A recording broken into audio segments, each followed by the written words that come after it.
What is up, Clemson Nation? Hey, I'll take a win any way I can get it against the top 10 team. Tigers win 24-22 against Notre Dame and survive a just epic comeback attempt by Notre Dame. What to say about this game? Let's get straight into it. Start off all Clemson, 2 touchdowns early. Deshaun Watson was on fire. Leggett had the first touchdown, then a great pass, and Scott finished the deal, knocking down 2 Notre Dame defenders to get in the end zone. Defense started off hot. Defense played hot in most of the day. The defense this year, they are just as good starting-wise. They're just as good as last year, but we're not as good too deep. We don't have we just don't have the players we did, the number of players we did. We don't have the depth. We don't have the substitution ability that we did last year. We were just so deep last year on defense. Had we had Deshaun Watson healthy all year, the Florida State loss, well, he played the whole Florida State game, but if he had played the whole Georgia, who knows? It is what it is, though. The defense was just absolutely loaded last year. This year they're good again. Notre Dame, they held the ball most of the game, though. Clemson was not on the field close to as much as Notre Dame. It wore our defense down. And Notre Dame made some great plays. Not saying they didn't earn all those touchdowns they got late. Our defense was pretty exhausted, and all night we played about 10 yards off the receivers for Notre Dame. We were not getting up on them at all. We were giving them a ton of cushion underneath. I don't know if that was because of the rain or I don't know what it was because of, but it was just kind of frustrating at times, on 2nd and 5, and our corners and safeties are all at least 10 yards back. And just some huge lacks in coverage, just wide open Notre Dame players in the fourth quarter. We looked exhausted, but we did just enough to hang on as Atlanta scores as the game ends, 48-21, to stay undefeated, just like the Tigers. We did just enough to win this game. The offense we got really conservative late.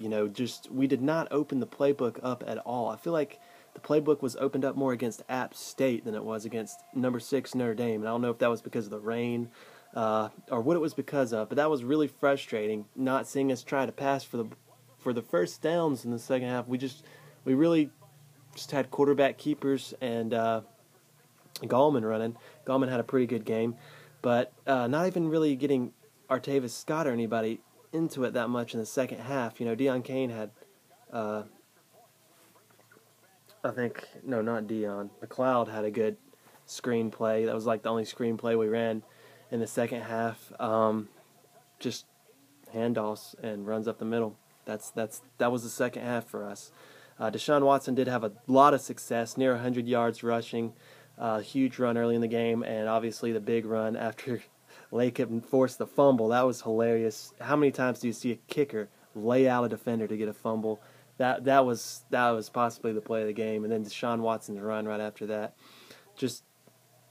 It was a great atmosphere. Shout out to the Clemson fans too for just filling the stadium, absolutely packing it in a monsoon, flooding, all of that going on, and we're still packed and loud as ever. Atmosphere was amazing the whole game. Every time Notre Dame touched the ball, it was electrifyingly loud. You don't have a better atmosphere in the country than Death Valley at night. There's just not one. Our defensive line, they came through, completely shut down the running game for Notre Dame.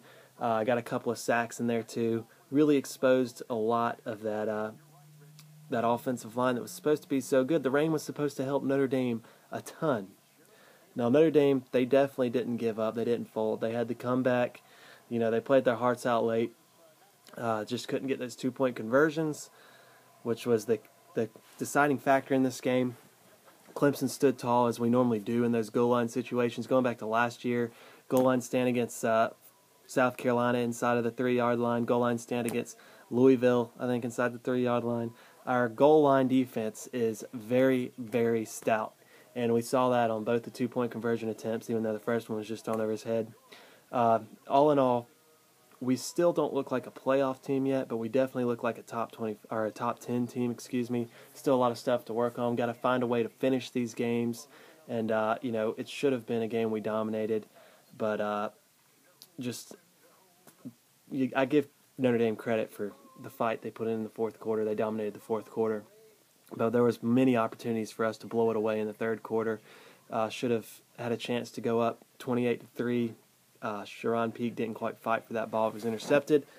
And just so conservative. But hopefully we'll see the playbook open up a little more, because it was very Rob Spence-esque last night. Not something we want to see. But, hey, top 10 wins, a top 10 win. Tigers are in the top 6 now, number 6. And keep winning, keep moving up. Florida State will obviously be the biggest game of the year left. Should be an epic primetime night game. Decent chance of both of us being undefeated. Hopefully we will both be undefeated. There's nobody on this schedule. I said this, Florida State's biggest game. There's nobody, not even remotely close to anybody I want to beat as much as I want to beat Florida State. Not even close. They've had our number the last 3 years, and last year we gave away that game. We outplayed them like crazy and just couldn't hang on the ball late. Is what it is. Got to get revenge this year, and that's the path. That's the path to everything. That Clemson-Florida State game, that will determine the whole season, as usual. Go Tigers. Let's get Georgia Tech.